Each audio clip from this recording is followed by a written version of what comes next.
So I don't know about you guys, but I've never flown my drone above the fog, and it is really, really foggy today. And you see all these photos on the internet of like really beautiful shots where the fog's just going through the valleys, and it just looks gorgeous, and I've never tried it. So today is the day I'm going to try it.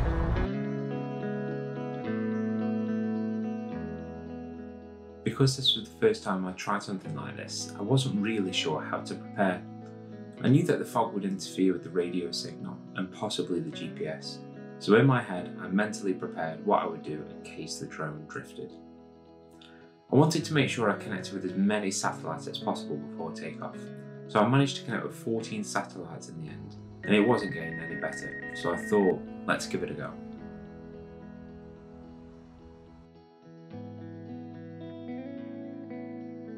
Fast forwarding through the clouds, and this is what I was greeted with. In the distance, I could see the hills of Trentham just peeking through the clouds. And if you haven't seen the video of me at the monument, make sure you check the link out. I'll put it at the end of the video. Roughly taking the hills as that subject and realising I couldn't really see much more, I decided to take a panoramic shot, which gives me the most versatility afterwards and a possibility to reframe the image at a later date.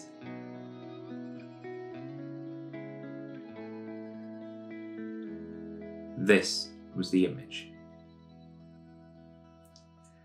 This is a 9-photo panorama taken using the quick shot within the DJI app.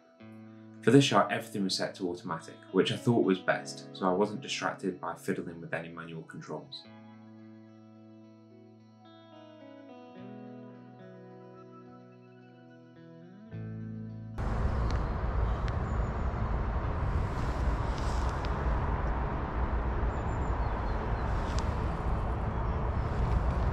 Now this is the dangerous bit, bringing it back down, because I actually can't see it above the cloud at the moment. I mean, the GPS says it's right above me, but I can definitely hear it coming down. Let's have a look. Oh, literally above me, yeah. You can just see it coming through. Great, great, great. Sweet. Okay. Keep bringing it down, keep bringing it down. Wow. Let's take a quick look at it. Hello again.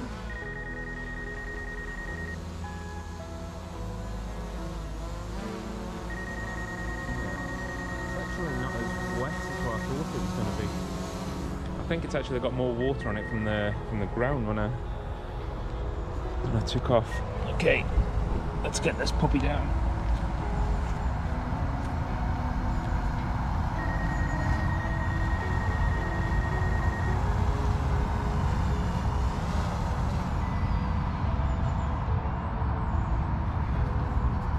Awesome.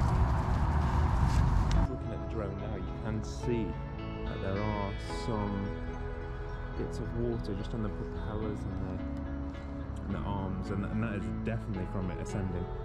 I am going to check everything when it gets back just to make sure it's okay. But yes, oh yeah, and you can definitely see some on the filter there. So all in all, was it a success? Well, kind of. I learned a lot during this experiment, and there was kind of like 5 key things that I wanted to share with you. The first one was definitely having a subject in mind. I know that this was the first time that I tried something like this, so I didn't really have a plan to it. But having the hills in the background really made me realise having a subject is absolutely key, which leads me on to my second point, elevations needed. In the 2 comparison photos, elevation was quite a big thing.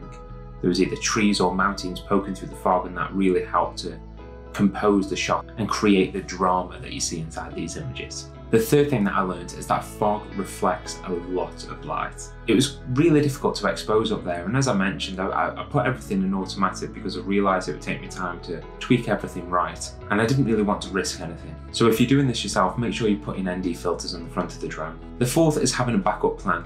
As I mentioned through the video, I tried to think multiple times, what if this went wrong, what would I do? What if this went wrong, what would I do? And having them contingencies just in the back of your head will really help to reduce the chances of anything going wrong. And the fifth and final key point I wanted to share was learn, make, repeat. One of my favourite YouTubers, Matteo Poya, who's just crossed 1 million subscribers, often says that phrase, learn, make, repeat. And when doing these experiments and activities, it's really right. The only way that I'm going to get better from this is by learning from it, trying it again, and seeing what the results are. So why don't you go and give it a go? I hope you enjoyed this video and I hope you learned something like I did. And if you got this far, please feel free to like and subscribe, and I'll see you soon.